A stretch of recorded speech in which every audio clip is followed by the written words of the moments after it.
KJHK 785 Live post-game show. I'm Griffin Hughes here with my partner Jackson Kurtz, standing on the court of Allen Fieldhouse after the Kansas women beat the Texas Tech Red Raiders by 4. 71-67 was the final score. Jackson, what was the key to the victory?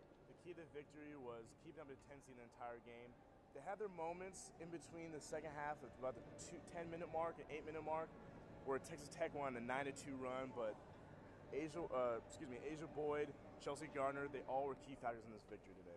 Texas Tech, they brought in a point guard off the bench by the name of Ryan Bowser. She really changed the game for them with her energy and her defense. What did Kansas do to counteract her effect on the game?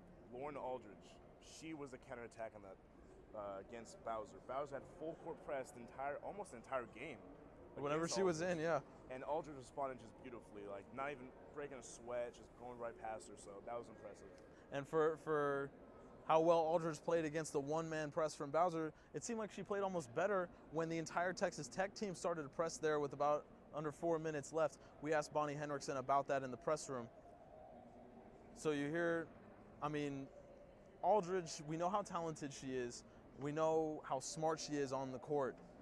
What did she do in particular that really allowed her to break that press so efficiently? You know, she's almost a quiet leader. And she's a freshman. That's the thing that's amazing. As every game I've seen her play, she just leads the team, whether that be points, assists, or it's just leadership on the court, being the point guard. So I expected nothing less of her.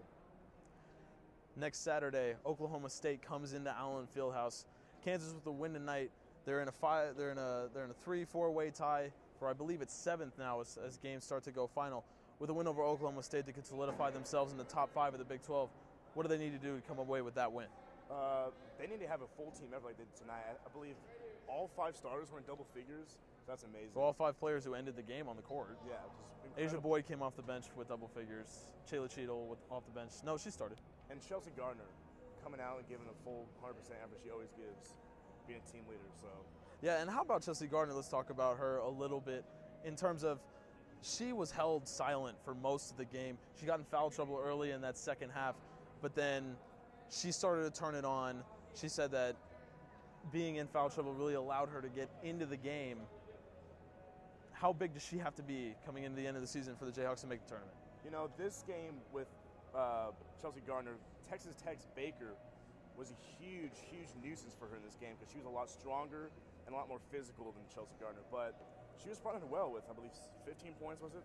So 17. 17. So she'll come out every other game playing like she did today. I think she'll do pretty good. She's just a beautifully textbook player. Like, everything she does is just beautiful, fundamental basketball. Well, for Jackson Kurtz, I'm Griffin Hughes. 4-point win for the Lady Jayhawks in Allen Fieldhouse. We'll see you Saturday when they take on Oklahoma State.